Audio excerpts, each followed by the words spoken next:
무엇을 말해야 하는지 알게 되다. 뭐 이렇게 정했습니다. 무엇을 말해야 하는지를 알게 되다. 지난주에는 성령이 말하게 하심을 따라 말하다 뭐 이렇게 제목을 정했잖아요. 성령이 말하게 하는 것을 따라서 이제 막 방언으로 이제 말하기 이제 시작했습니다. 그런데 지난주까지는 뭘 말하는지를 잘 몰랐어요.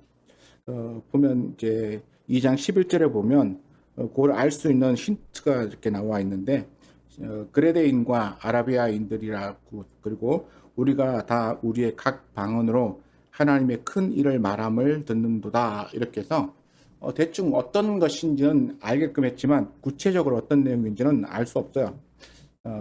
그냥 하나님의 큰 일을 말하고 있구나. 이 방언이 그냥 아무 말이나 막 이렇게 하는 게 아니고 또 우리 요즘 한국에서 조금 방언이 좀 가라앉았죠. 전에는 방언이 굉장히 유행이고 막 방언 받기 위해서 막 노력하고 막 애써서 그래서 저도 좀 따라해봤어요. 어떻게 방언 받느냐 했더니 어떤 사람들이 막 코카콜라를 빨리 하면 된다고. 그러니까 코카콜라 그다음 이렇게 말이 이렇게 혀가 꼬이며 이렇게 알아들을 수 없는 말로 하게 되고 머릿속으로는 계속 기도하고 입으로는 코카콜라 하다 보면 랄랄랄랄랄랄 이렇게 말이 바뀌어지면 그게 방언 받는 거다. 뭐 이렇게 말하기도 했습니다. 전에 우리 사모 친구 그 남편이 하는 교회가 작은 교회가 있었는데요. 근데 그 교회에 어떤 집사님들이 이렇게 왔어요. 한 20명 정도가 아주 개척한 지 얼마 안 됐을 때인데 왔는데 그 중에 그 오집사라고 하는 여자분이 계셨는데 아주 대단한 분이라고 그러더라고요. 그래서 어떤 분인가 했더니 그분은 하나님과 직통으로 얘기한대요. 직통으로. 하나님과 대화를 하고 하나님으로부터 계시도 받고 막 그런다는 거예요. 우리는 그분을 만나려고 간 게 아니고 그 목사님 부부를 오랜만에 만나기 위해서 한번 갔었는데 그것도 지금은 꽤 오래됐어요. 갔었는데 그 목사님 부부하고 얘기를 하고 있는 사이에 그분들이 들어왔어요. 한 5명, 6명 정도가 우르륵 들어오더라고요. 그리고 우리 교회 집사님이라고 소개시켜주고 그래서 그러신가요? 했는데 얘기하다 보니까 이제 그분이 그 중에 한 분이 이제 오집사고 오집사가 하나님과 직통으로 대화하는 분이라고 그러고 그러면서 자기가 신유의 연사도 있고 또 방언을 받게 해줄 수도 있고 그랬다고 그러더라고요. 그래서 뭐 이미 우리 사모는 방언을 오래전부터 하고 있었기 때문에 꼭 방언에 대해서 그렇게 신기하게 생각하지 않았는데 그 집사님이 뭐라고 그랬냐면 사모님 잠깐 와보시라고 했더니 자기 앞으로 오라고 그러더니 사모님이 어디 많이 좀 아프신 것 같아 이러면서 자기가 치유해 주겠다고 그러면서 눕게 하고 있는데 손으로 배를 막 꾹꾹꾹 누르는 거야. 여기 아프시죠? 여기 아프시죠? 보통 이제 개척교회나 작은 교회 안에 사모님들이 고생을 많이 하셔가지고 속이 안 좋거나 뭐 이렇게 아프신 분들이 많아요. 근데 그냥 막 찌르는 거야. 아프시죠? 위가 안 좋으신 것 같아 그러고 막 그래서 막 누르니까 막 꾹꾹 누르니까 배 그냥 누르면 아프잖아요. 멀쩡한 배도 누르니까 그게 아프다니까 여기 아프다고 막 이러니까 그리고 나서 한 일주일 있다가 건강 진단을 받는 날이어서 가서 종합검진을 받았거든요. 아무런 문제가 없었어요. 아무도 아프지도 않는데 아프다고 막 그러면서 그리고는 내가 방언을 못 받았고 나는 방언 못 한다고 했더니 자기가 방언을 받게 해주겠다고 하면서 나보고 막 기도해보라는 거야. 막 기도. 그래서 제가 했죠. 또박또박 이렇게 내 목소리로 그냥 기도했더니 목사님 그렇게 하면 안 된다고. 좀 더 빠르게 하라고. 발음이 정확하면 안 된다고. 발음을 이렇게 막 흐트리라고. 그래서 했어요. 그래서 막 발음을 일부러 이렇게 흐트렸어요. 그랬더니 방언을 받았습니다. 목사님 이러시더라고.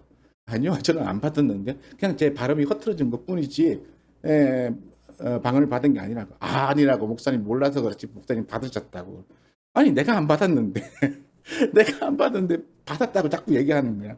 그래서 끝까지 그렇죠. 내가 내가 방언을 내가 받은 사람이니까 내가 알잖아요. 근데 내가 안 받았다고 그러는데 계속 그렇게 얘기하더라고요. 그래서 결국에는 뭐 서로 그냥 그러고 말고 나왔는데 그분이 이제 뭐 자랑도 하는 거예요. 어디 유명한 목사님한테 가고 자기가 이렇게 하고 또 저렇게 하고 유명한 목사님 이름을 여러 명 있는데 한국에 정말 유명한 목사님들 이름을 대는 거야. 가서 자기가 직통으로 계시 받은 걸 가서 얘기해 줬더니 그 목사님들이 다 그 말씀에 굴복하더라 막 이렇게 가면서 얘기하는데 황당한 거예요. 그래서 나오면서 그분들은 방에 머물고 우리가 나올 때 그 목사님 부부가 나왔는데 우리가 나오면서 아 저분들은 엉터리 같아. 좀 이상한 것 같아. 믿지 말라 했더니 그분들이 6개월 우리가 그러고 나서 6개월 정도 있다가 목사님한테 대들고 다 나가버렸어요. 다 나가버렸어요. 그게 무슨 하나님의 직통 계시를 받은 사람인가. 말도 안 되는 것. 목사님과 사모님을 가르치려고 하고 그 오집사라고 하는 사람이 대장이 돼가지고 그 다른 사람들이 그게 다 모여서 따르니까 그 목사님하고 사모님이 이 성도 잃어버리지 않으려고 그 말에 딱 따라주니까 이제 목사님 위에 서서 막 이렇게 주도하려는 일들이 벌어져 갖고 결국 그 목사님 도저히 안 되겠다 싶어 갖고 뭔가 이렇게 조정하려고 했더니 확 싸움이 벌어져 갖고 그리고는 자기 식구들 다 데리고 나가버린 거예요. 그리고 그분들 때문에 교회도 장소를 옮겨서 더 넓은 장소로 가고 그랬는데 결국 그 목사님 손해가 많이 생겼죠. 방언은 그런 게 아니죠. 방언은 그런 게 아닙니다. 방언은 무엇을 위해서 우리가 사용해야 하는가라고 하는 것이 중요해요. 여기 우리 성경에 보면 방언은 이렇게 얘기합니다. 우리가 다 우리의 각 언어로 하나님의 큰 일을 말함을 듣는도다 이렇게 말했잖아요. 이 각 언어 이게 방언이에요. 방언. 이 방언이라고 하는 뜻은 지방말이라는 뜻이거든요. 각 지역 말. 또 우리나라도 보면 방언이 있어요. 제주도 방언, 경상도 방언, 전라도 방언, 충청도 방언, 또 충청도 방언, 또 북한에 가면 북한 방언. 우리는 뭐 대충은 알아듣잖아요. 그렇지만 그 뭐 특유한 사투리의 그 특별한 뭐 어감이라든가 이런 것들이 좀 다른데 여기 성경에 나타나 있는 방언들은 좀 많이 달라요. 어떻게 그렇게 다릅니까? 2장 18절에 가면 우리 각 사람이 난 곳 방언으로 듣게 된 것이 어찌 됨이냐 이러면서 바데인과 메데인과 엘람인과 메소포타미아 이게 전혀 다른 말들을 지금 하면서 11절에 보니까 뭘 얘기합니까? 하나님의 큰 일을 이야기하는 거예요. 방언을 한다는 걸 자랑하는 게 아니고 하나님의 복음을 전하기 위하여 그 방언이 사용되어진다는 그 자체가 중요한 거예요. 방언을 내가 받았다. 나는 어떻게 할 수 있다. 그게 중요한 게 아니라는 것을 성경이 우리에게 분명하게 얘기해 주고 있는데 사람들은 여기 12절에 있는 것처럼 다 놀라며 당황하여 그러니까 이 일이 일어난 것이 신기한 거예요. 너무 신기한 거예요. 그러니까 이게 대체 어떻게 된 일이냐. 이걸 이해를 못하는 사람은 세술에 취했다. 이렇게 생각하고 있을 때 베드로가 딱 일어나서 뭐라고 하냐면 14절에 이렇게 말합니다. 베드로가 11 사도와 함께 서서 소리를 높여 이르되 유대인들과 예루살렘에 사는 모든 사람들아 이 일을 너희로 알게 할 것이니 내 말에 귀를 기울이라. 그러니까 지금부터 내가 이게 무슨 일인지 너희들에게 알려줄 테니까 좀 들어봐. 이러고 베드로가 얘기를 시작하는 거예요. 그래서 이 일이 어떻게 일어났는지에 대해서 설명하기 위하여 베드로가 얘기를 시작한 것이 36절까지의 내용입니다. 자, 근데 우리가 여기를 보기 위해서 잠깐 제가 성경을 관찰하면서 이 단락을 좀 나눠봤어요. 네 개로 나눴어요. 14절부터 21절까지 나눴고 22절부터 24절까지 하나를 나눴습니다. 그 다음에 25절부터 29절까지 또 하나 나눴고요. 그리고 30절부터 마지막 36절까지 해서 이렇게 네 부분으로 나누어서 설명하려고 해요. 첫 번째, 이 일이 무슨 일인지 내가 말할 테니까 한번 좀 귀 기울여 들어봐. 이렇게 말하고 난 다음에 베드로가 무엇을 얘기 시작하냐면 15절에 때가 제3신이 너희 생각과 같이 이 사람들이 취한 것이 아니니라 이렇게 말합니다. 제3시가 무슨 몇 시인지 아세요? 우리나라랑 시기가 조금 달라서 지금 현대의 시간과 좀 달라서 그 당시에는 지금의 우리 새벽 6시가 0시예요. 그리고 7시가 되면 1시, 8시가 되면 2시, 9시가 되면 3시 이런 식으로. 그리고 6시가 되면 정오 12시가 되는 거고요. 9시가 되면 오후 3시 이렇게 되는 겁니다. 그러다 보니까 오늘 지금 얘기하고 있는 제3실은 언제입니까? 아침 9시예요. 아침 9시에 이 사람들이 지금 어딘지 모르는 장소에 모였어요. 보통 우리가 마가의 다락방이라고 생각하는데 마가의 다락방은 아닌 것 같다는 게 제 생각이고요. 그런데 이게 어떤 집이라고 하는데 이게 어떤 집인지 모르겠어요. 얼마나 이게 많은 사람들이 한꺼번에 모일 수 있는 넓은 집이 있는지는 잘 모르겠는데요. 어쨌든 어떤 집에 모여서 지금 오순절 이 절기를 지키고 있는 사이에 성령이 임하는 이 체험을 통하여서 지금 놀라운 일들이 일어나고 있는데 이 일에 대해서 베드로가 이 일이 어떻게 된 건지 너에게 내가 들려줄 테니까 귀 기울여 봐라고 말한 것에는 의미가 있어요. 이게 뭐냐면 이 일을 이 사람들이 봤다는 거예요. 이 일을 봤다는 거예요. 안 본 사람들에게 내가 뭘 설명할 테니까 들어봐 이러면 그 사람 그게 뭔데 내가 뭘 들어야 돼? 이렇게 되지만 이 사람들이 보고 놀랍게 여기고 있고 이게 대체 뭐야? 해서 어떤 사람은 잘 모르니까 조롱하고 이런 일들이 벌어지고 있는 이때에 들어봐 내가 지금 왜 여기서 무슨 일이 벌어지고 있는지를 너에게 가르쳐 줄 테니까 내 말에 한번 귀를 기울여 봐 이러고 시작한 거예요. 그러니까 이 장소는 마가의 다락방처럼 이렇게 딱 닫혀진 곳이 아니라 굉장히 공개되어져 있는 그래서 예수님의 제자들만 아니라 다른 사람들이 같이 함께하고 볼 수 있는 그런 장소에서 지금 일어난 일이라고 말할 수 있습니다. 그러면서 이제 제3시니까 우리가 아침부터 낮술 먹겠냐? 아침술 가끔씩 그런 사람도 있긴 하지만 우리가 아침부터 술 먹겠냐? 이거예요. 사람이 정신 차리고 이제 일어난 지 얼마 안 됐는데 누가 아침부터 술 먹고 취하는 사람이 있느냐라고 말하면서 그게 아니라 이 일은 16절에 곧 선지자 요엘을 통하여 말씀하신 것이니 요엘을 통하여 말씀하신 것이니 이러면서 요엘서를 가져다가 이제 설명하기 시작합니다. 요엘서를 가져다 설명하는데 요게 지금 21절까지가 성령의 역사에 대해서 이제 베드로가 설명하는 부분이죠. 그러니까 요엘서 2장 28절부터 32절까지 말씀인데요. 제가 잠깐 읽어보겠습니다. 하나님이 말씀하시기를 말세에 내가 내 영을 모든 육체에 부어주리니 너희 자녀들은 예언할 것이요 너희의 젊은이들은 환상을 보고 너희의 늙은이들은 꿈을 꾸리라. 그때 내가 내 영을 내 남종과 여종에게 부어주리니 그들이 예언할 것이요 또 내가 위로 하늘에서는 기사를 아래로 땅에서는 징조를 베풀리니 곧 피와 불과 연기로다. 주의 크고 영화로운 날이 이르기 전에 해가 변하여 어두워지고 달이 변하여 피가 되리라. 누구든지 주의 이름을 부르는 자는 구원을 받으리라 하였느니라. 이렇게 말해서 요엘 선지자가 마지막 때에 일어날 징조에 대해서 이야기하는데 그때는 하나님께서 하나님의 영 다시 말해서 성령을 부어줄 것이고 성령이 부어진 사람들은 예언하고 환상도 보고 꿈도 꾸고 그렇게 이 땅에 일어날 여러 가지 징조들에 대해서 말하는 놀라운 일들이 일어날 것이다 라고 설명하는 거예요. 그러니까 지금 막 각각 자기 지방에서 난 언어로 하나님의 놀라운 일들에 대하여 어떤 큰 일에 대하여 듣고 있는 이 사람들 이게 대체 무슨 일이냐 그래서 이해 못한 사람은 술에 취한 거다 이렇게 말하고 있는데 그게 아니고 요엘 선지자가 예언한 대로 하나님의 성령이 우리에게 부어진 것이고 그 성령이 부어짐으로써 우리가 그 방언으로 또 하나님의 말씀을 예언으로 말하고 있는 것이다 라고 이렇게 베드로가 설명하고 있는 거예요. 그러니까 이 현상을 알아야 되는 거죠. 모르는 사람들은 신기하게만 여길 뿐이지 이게 왜 일어나고 그리고 이게 일어날 때에 어떤 것이 주된 목적인지 여기서 우리가 발견해야 되는 건 무엇인지를 알아야 된다는 거죠. 막 방언한다고 다 좋다고 막 근데 그게 뭔 말인지도 모르고 제가 들어보니까 방언하시는 분들 중에 통역도 하시는 분들이 있다 그래요.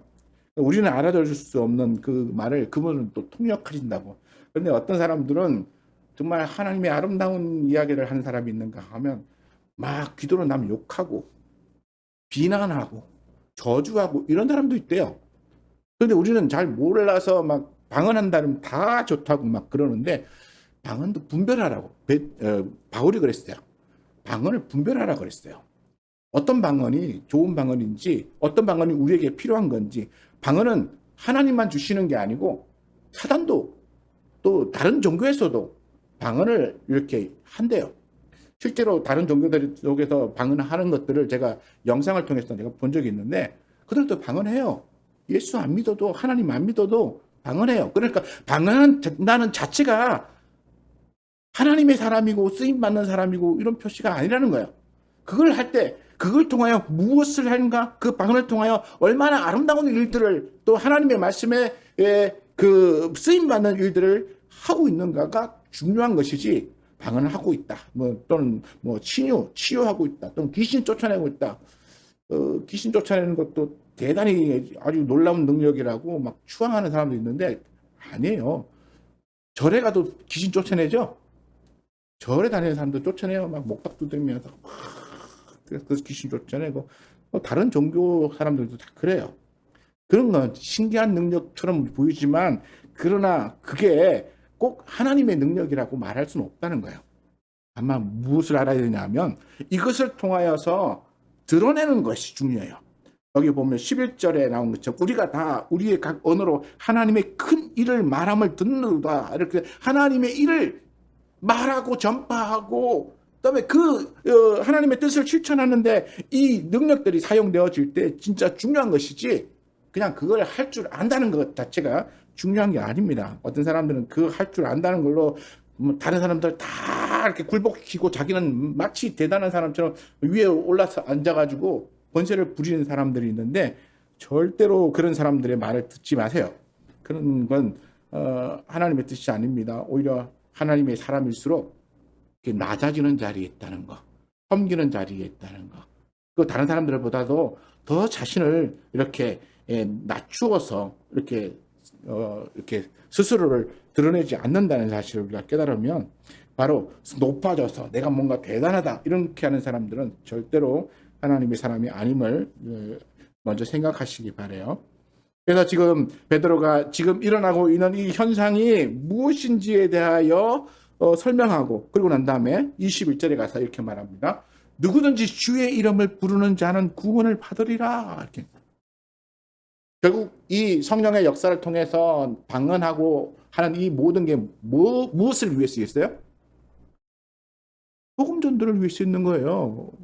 예수 이름을 부르면 구원받는다라고 하는 이걸 증거하기 위해서 베드로가 지금 하고 있는 것이죠. 그래서 이제 성령이 지금 오순절에 나타난 이 현상이 성령으로 인한 것이다라고 하는 것을 먼저 설명하고 가요. 그랬더니 사람들이 그 말을 이제 듣고 모였습니다. 22절 봅니다. 이스라엘 사람들아 이 말을 들으라. 너희도 아는 바와 같이 하나님께서 나사렛 예수로 큰 권능과 기사와 표적을 너희 가운데서 베푸사 너희 앞에서 그를 증언하셨느니라. 이렇게 여기서 누구를 증거하기 시작합니까? 베드로가 예수 그리스도를 증거하기 시작하는 거예요. 이 두 번째는 예수님의 사역과 죽으심에 대해서 지금 베드로가 22절부터 24절까지 내용을 아주 짧게 아주 간략하게 예수님의 사역과 죽으심에 관하여 설명하고 있습니다.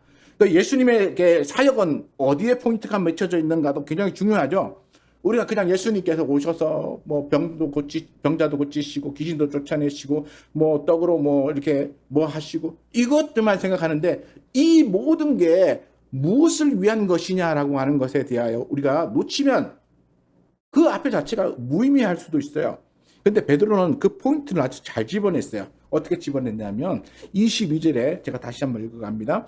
이스라엘 사람들아 이 말을 들으라 라고 하면서 너희도 아는 바와 같이 여기서 만나는 이 사람들은 예수님께서 사역하신 모든 것들을 이스라엘 사람들이 대충 다 듣고 또 같이 경험한 사람들이 그 안에 있다는 걸 베드로가 짐작하고 그렇게 얘기하는 거야. 너희도 아는 바와 같이 나사렛 예수로 큰 권능과 기사와 표적 이게 뭡니까? 귀신 쫓아내고 막 이렇게 하는 이런 것들을 너희 가운데서 할 수 있도록 베푸셨는데 그런데 너희 앞에서 그가 무엇을 하셨느냐?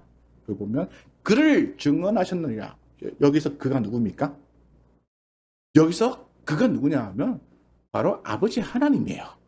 예수님께서 큰 기사와 권능과 기사와 표적을 사람들에게 베풀어 준 그 목적이 하나님을 증언하기 위하여 한 거예요. 하나님이 어떤 분이신가를 보여주기 위하여 사람들에게 한 거예요. 하나님이 너희들을 얼마나 사랑하시는가라고 하는 것을 보여주기 위해서 예수님께서 그렇게 3년 동안 공생애 동안 보여주시고 사람들을 경험하게 한 거예요. 오직 예수님의 그 삶은 하나님을 세상 가운데서 드러내고, 그리고 내가 곧 아버지다라고 말한 것처럼 내가 하는 모든 말과 모든 행위가 하나님이 내게 주신 것이고 나는 그것을 너에게 증언하기 위하여 내가 왔다라고 말하고 있는 것을 베드로가 여기서 탁 잡아서 아주 짧은 말로 증언하고 있어요. 그 예수님의 그 모든 표적과 기사들은 하나님을 증언하기 위한 것이었다. 그래서 예수님의 사역이 하나님 중심에 있다는 것을 보여주고요. 그리고 난 다음에 23절에 가면 그가 하나님께서 정하신 뜻과 미리 아신 대로 내어준 바 되었거늘 너희가 법 없는 자들의 손을 빌려 못 박아 죽였으나 하나님께서 그를 사망의 고통에서 풀어 살리셨으니 이는 그가 사망에 매여 있을 수 없음이라. 이렇게 하시면서 너희가 그렇게 하나님을 증언하기 위하여 와서 그 모든 일을 했는데 너희가 율법 없는 자 이방인에게 내어주어서 그를 십자가에 못 박아 죽게 했다. 그러지만 그는 죽음에 매여 있을 수 없다. 무슨 말입니까? 부활했다는 거죠. 너희가 죽겠지만 그러나 죽음이 그를 묶어놓을 수 없는 그러한 존귀한 분이시다라고 하는 것을 베드로가 설명하기 시작하는 거예요. 우리가 아는 것은 바로 예수님은 하나님을 증언하기 위해서 왔고 또 예수님은 그걸 증언하다가 십자가에 못 박혀 죽으셨는데 하나님이 그를 죽음에서부터 살려내셨다라고 해요. 여기 놀라운 거예요. 예수님은 하나님을 증언하고 하나님을 증언하는 사역을 하다가 십자가에 죽었더니 하나님이 그를 다시 살려냈다는 거예요. 오늘 우리가 이 말씀을 통해 볼 수 있는 게 뭐냐면 우리가 하나님의 일을 하다가 죽으면 하나님이 우리를 살려내신 거예요. 하나님이 우리를 건져내신다는 거예요. 내가 하나님 일을 하다가 내가 고난과 고통에 빠지면 그러면 하나님이 그 다음에 책임져서 우리를 거기서부터 건져내어서 하나님의 영광의 자리로 인도하신다고 하는 그 원리를 베드로가 아주 간략하게 설명하고 있어요. 예수님의 삶이 곧 우리의 삶이라고 하는 것을 이렇게 보여주고 있는 것이죠. 시간이 많지 않아서 빨리 가야 되기 때문에 좀 설명을 넘어갑니다. 이제 25절부터 보면 25절부터는 이제 예수님의 존귀함, 예수님이 얼마나 존귀한 분이신가라고 하는 것을 이제 설명하기 시작해요.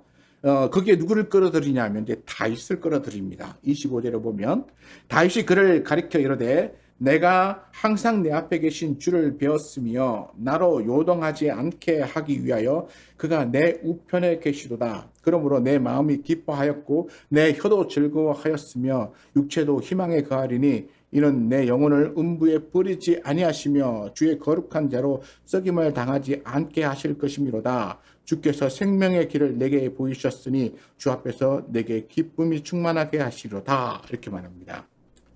여기는 이제 시편 말씀을 인용한 것인데요. 이 시편 말씀은 시편 16편 8절부터 11절까지 말씀인데 여기 나와 있는 이 말씀에 내가라고 하는 이 내가 누구냐면 이 내가는 그리스도예요. 다윗이 아니에요.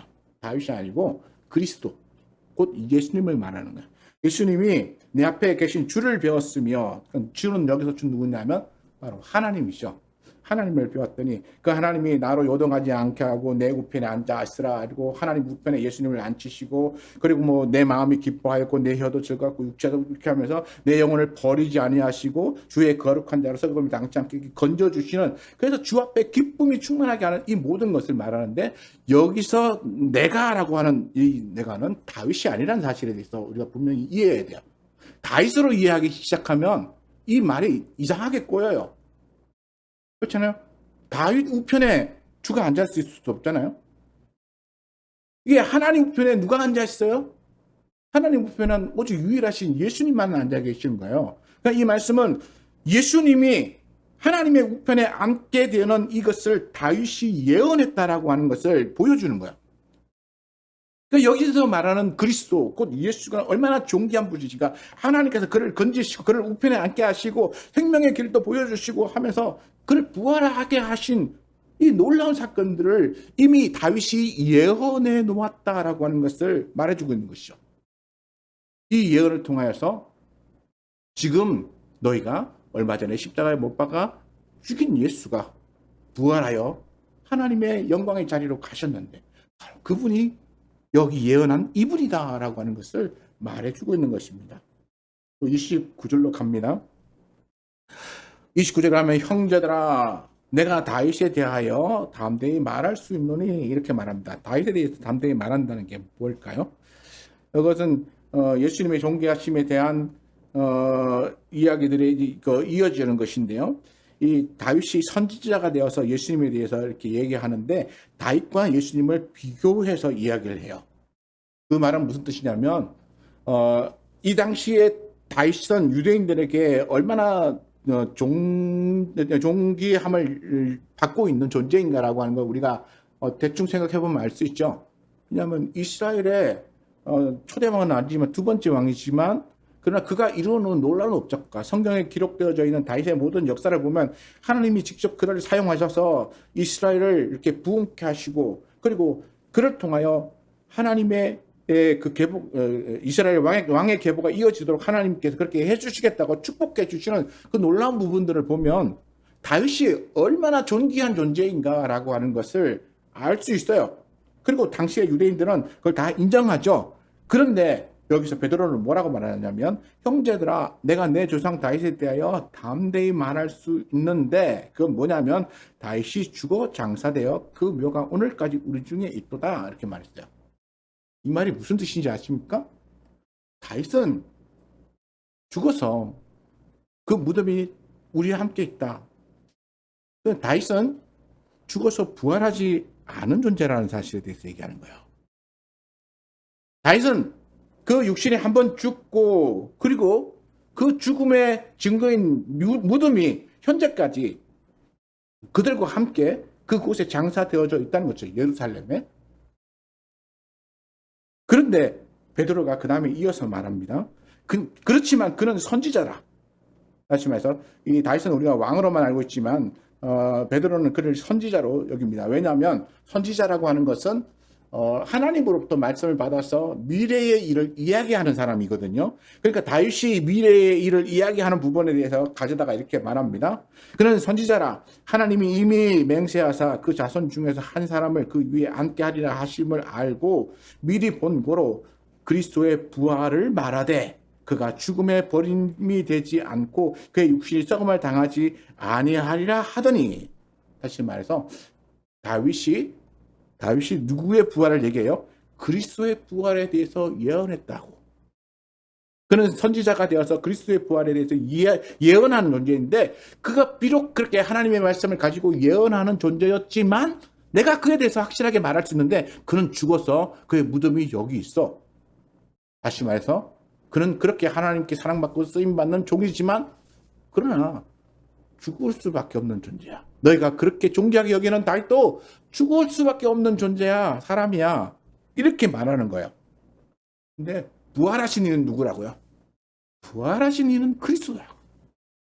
부활은 그리스도로 말미암아 왔다는 것을. 그래서 그가 미리 본 고로 그리스도의 부활을 말하되 그가 음부에 버림받지 않고 그 육신이 썩음을 당하지 아니하고 부활의 그 역사를 그가 그걸 통하여서 살아나셨다는 것을 이야기해 주는 거예요. 그러니까 이 그리스도는 다윗보다 훨씬 존귀한 분이시죠. 그러면 여기서 말하는 다윗이 예언한 그리스도의 부활처럼 부활하신 존재는 곧 그리스도다라고 하는 것을 베드로는 이야기하고 싶었던 거야. 그러니까 누가 죽어서 살아난 사람이 있느냐? 이거예요. 누가 그 육신이 죽었다가 살아난 사람이 있느냐? 죽었다가 살아난 사람은 그리스도다. 그러니까 그 그리스도는 다윗보다도 훨씬 존귀한 존재다라고 하는 것을 이 베드로가 말하고 싶었던 거예요. 그래서 32절 갑니다. 이 예수를 하나님이 살리신지라. 앞에는 그리스도의 부활에 대해서 이야기했는데, 그리고는 32절 가서는 이 예수를 누가 살렸다고요? 하나님이 살렸다는 거예요. 그러니까 이 예수가 곧 그리스도고, 이 그리스도를 예언한 다윗보다도 존귀한 존재고, 다윗은 이미 오래전에 죽어서 여기까지 지금까지 죽어서 있지만, 그러나 그가 하나님의 말씀을 받아서 예언한 말씀이 지금 우리 시대에 이루어졌다라고 증거하는 거예요. 베드로의 이 오순절 방언 사건을 통해 가지고 복음을 증거하는데, 굉장히 이게 길진 않아요. 짧은데 짧은 속에서 굉장히 논리적으로 예수 그리스도를 증언하고 있다는 거야. 먼저 오순절 사건에 대해서 설명하고, 그 다음에 이 현상이 어디로부터 왔는지에 대해서 알게 한 다음에 사람들의 관심을 딱 모아서 예수 그리스도를 증거하기 시작하고, 그리고 다윗이 그렇게 기뻐하는 주라고 말했고, 그가 더 존귀한 자고, 그리고 그는 그리스도고, 그 그리스도가 곧 부활하신 예수다라고 하는 것을 이게 아주 순서적으로 이렇게 쫙 얘기해 갖고 있어요. 그래서 32절에 예수를 하나님이 살리신지라. 그리고 베드로가 여기서 딱 하나의 이제 마지막 도장을 찍듯이 한 말이 있어요. 딱 찍으면서 우리가 다 이 일의 증인으로다. 우리가 증인이야. 어떤 사람이요? 베드로 자신만? 아니죠. 여기서 우리라고 말하는 사람은 베드로와 함께 하고 있는 12명의 사도와 또 그 사도들과 함께 하고 있는 또 수많은 제자들이죠. 그 제자들이 어떤 사람이에요? 지금 어떤 일을 겪고 있는 사람들이에요? 오순절에 그 성령의 역사를 경험하고 있는 사람들이에요. 오순절의 성령의 역사가 뭡니까? 우리가 앞에 보면 오순절에 일어난 사건들을 제가 한번 볼게요. 2장 2절에 가면 호련히 하늘로부터 급하고 강한 바람 같은 소리가 확 이렇게 온 집안에 가득하게 들려요. 그리고 난 다음에 불의 혀같이 갈라지는 것들이 각 사람 머리 위에 하나씩 임하는 것을 봤어요. 그리고 난 다음에 이 사람들이 방언으로 막 말하기 시작하는 거예요. 그러니까 이런 성령의 경험을 한 사람들이 예수 그리스도가 하나님으로부터 살림을 받은, 예수님이 바로 하나님으로부터 살림을 받은 그리스도다라고 하는 것을 증언하는 사람들이다. 우리가 증인이야. 너희들이 보고 신기하게 여기고, 너희들이 이상하게 여기고, 그리는 이 성령 받은 이 사람들이 다 증인이 되고 있어. 이게 그 당시 사람들로 하여금 빼도 박도 못하는 이게 증거가 됐습니다. 왜냐하면 성령의 역사로 하나님을 증언하는 것, 성령의 역사로 누군가를 증언하는 것, 이거는 놀라운 일이거든요. 그러니까 성령의 역사로 하나님이 그렇게 하셨다는 것을 증언하면서 그가 바로 예수고, 예수가 그리스도고, 그리스도는 바로 하나님의 사람이야 라고 하는 것을 증언함으로써 완벽하게 예수님을 그저 십자가에 못 박혀 죽은 죄수가 아니라 하나님을 증언하게 해야 세상에 보내진 하나님의 사람임을 말하고 있는 것입니다. 놀랍잖아요. 베드로가 굉장히 지혜로워요. 근데 보면 이게 베드로의 지혜가 아니라 성령이 그렇게 하셨다는 걸 알 수 있어요. 그래서 33절까지 갑니다. 하나님이 오른손으로 예수를 높이심에 그가 약속하신 성령을 아버지께 받아서 너희가 보고 듣는 이것을 부어주셨느니라.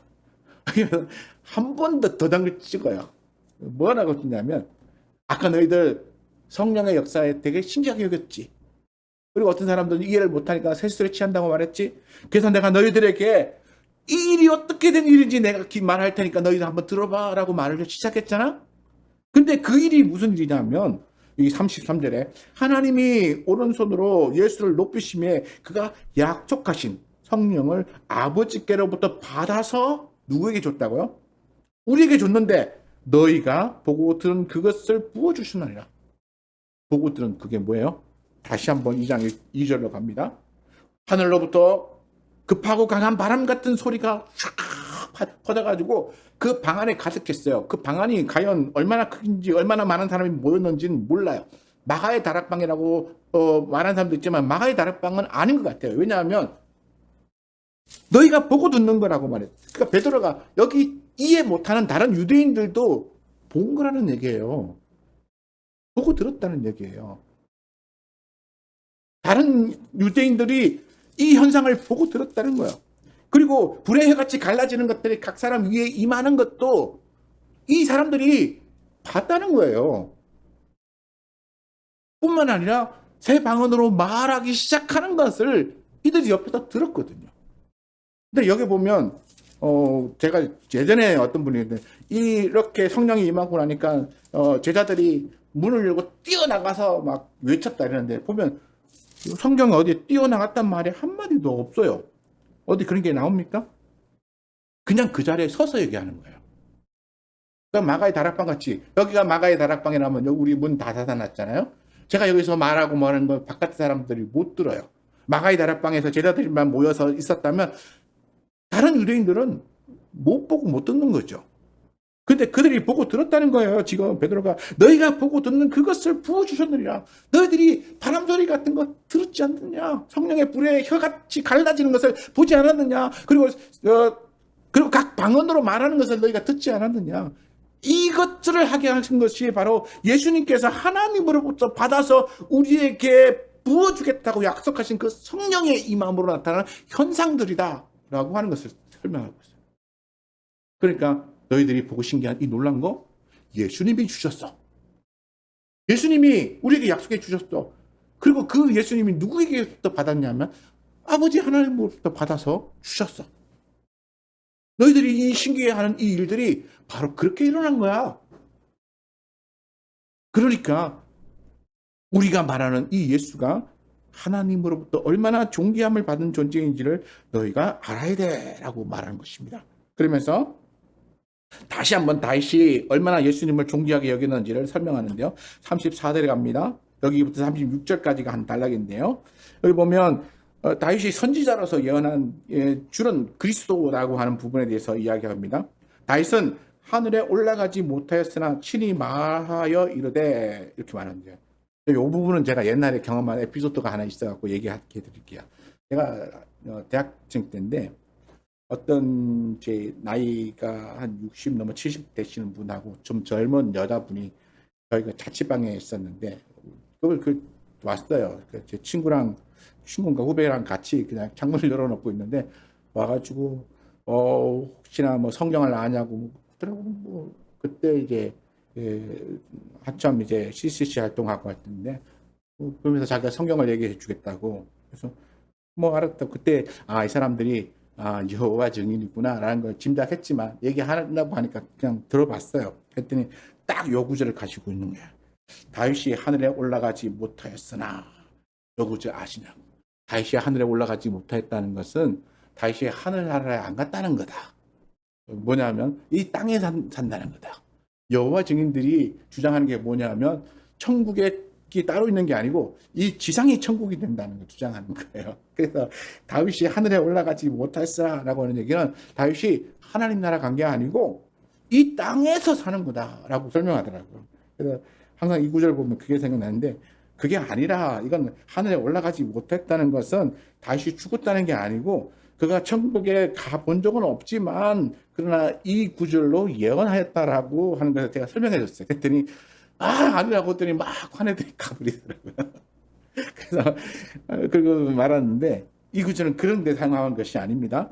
하늘에 올라가지 못했다는 것은 다윗이 하늘에 가서 직접 보진 않았지만 하늘에 가서 보는 경험을 하지 않았지만 그가 예언했던 말씀을 이야기하는 거야. 주께서 내 주에게 말씀하시기를. 여기는 주가 두 번 나오죠. 주께서 누구에게? 내 주에게. 그러니까 주라고 하는 존재가 하나 있고 또 다른 주에게 말하는 거예요.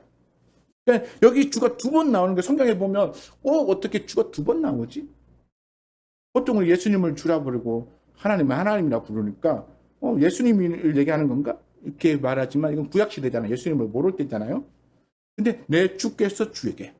그러니까 다윗이 주라고 여기는 존재가 있는데 그 주라고 여기는 존재가 어디 있습니까? 아까 25절에 보면 내가 내 앞에 계신 주를 배우며 했던 이 내가가 바로 주거든요. 내 앞에 계신 주. 여기 첫 번째 주는 내 앞에 계신 주고 내 주에게 말씀하기를 했는데 이 내 주께가 바로 내가에 해당되는 거예요. 그러니까 하나님을 그 당시에 하나님 여호와라고 이름을 직접 부르지 못해가지고 뭐 아도나이 뭐 이런 식으로 이렇게 주라고 하는 또는 뭐 엘이라고 하는 이름으로 이렇게 대칭해서 불렀어요. 그렇기 때문에 이 내 주께서 하나님께서 내 주에게 그리스도에게 말씀하시기를 이렇게요. 그래서 내 원수가 내가 내 원수로 내 발등상이 되게, 다시 말해서 내가 하나님이 그리스도의 원수를 그리스도의 발등이 되게 하기까지 그리스도 너는 내 우편에 앉아 있으라 이렇게 말하는 거예요.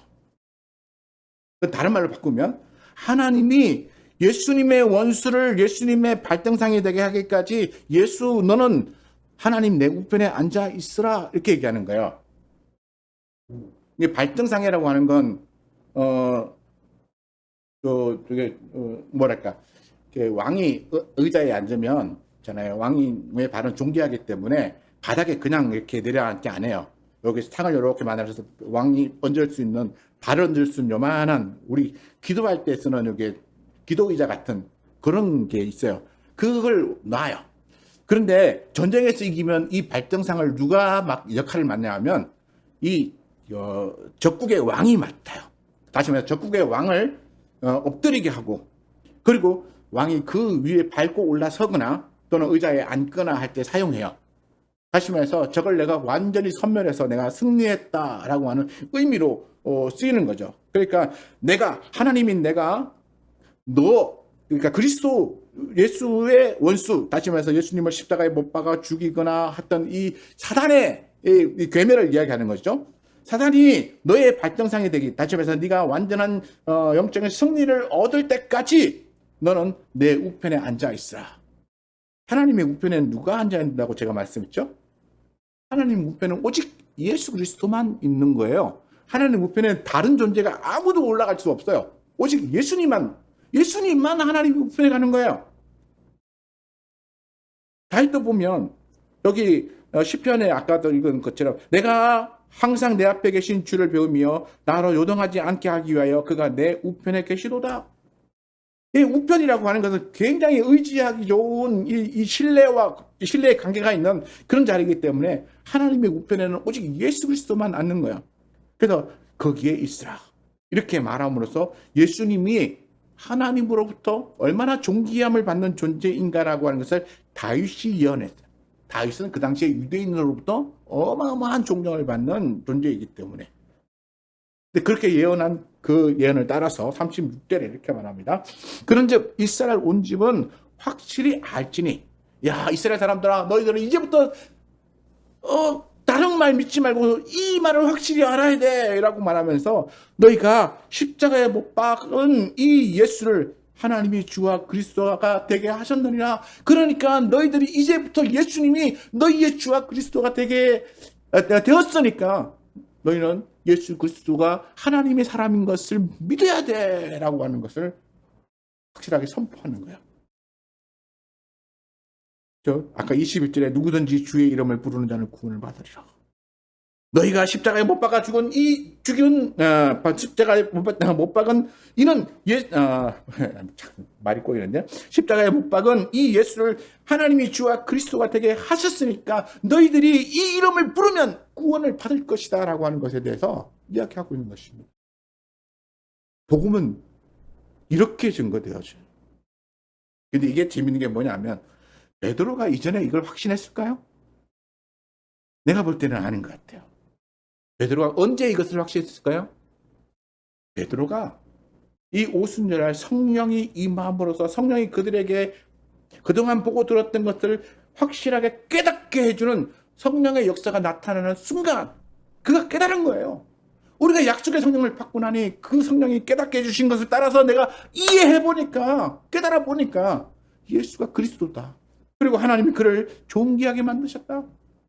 그러므로 온 유대 이스라엘 사람들아, 너희는 예수가 주와 그리스도가 됐다는 사실을 믿어라. 이렇게 선포하고 있는 것입니다. 그리고 베드로와 그 제자들은 이 사역을 시작하게 되었던 거예요. 여기서 정리해 봅니다. 14절부터 36절까지 베드로는 무엇을 말해야 되는지를 확실하게 알게 되었어요. 무엇을 증거해야 되는지를 분명히 깨달았어요. 그리고 난 다음에 이제부터는 이제 제가 단언컨대 이제부터 사도행전 모든 내용은 바로 이 예수를 증거하는 내용들로 나머지 일들은 채워지는 거예요. 무엇을 말해야 되는지를 여기서 성령의 역사를 통하여 확실하게 깨닫게 됐고, 그리고는 그것을 계속해서 돌아다니면서 많은 사람들에게 증거했어요. 오늘날 우리도 알아야 됩니다. 뭘 알아야 됩니까?